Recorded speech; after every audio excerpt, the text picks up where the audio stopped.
Hello guys, তো আমার খুবই কষ্ট হচ্ছে যে চান করার পরে তোমরা তো ভিডিও নিশ্চয়ই দেখেইছো।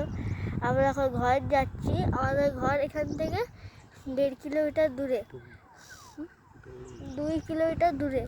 তো এখন তোমরা ওই দিকে দেখো নদীটা রাজগ্রাম ব্রিজ ওইখানে, আর তার নিচেই বয়ে যাচ্ছে সেই নদী যেটাতে আমি সাঁতার কেটেছি। তো তো বন্ধুরা, এখন আমরা ঘর যাচ্ছি। সামনে এটা রাস্তা, আর আমার বাবা চালাচ্ছে। আমারও চালাবো ইচ্ছা করছে, কিন্তু আমি চালাতে পারছি না। কারণ হচ্ছে যে কারণ কারণ আমার হাতে মোবাইলটা আছে, তাই। তো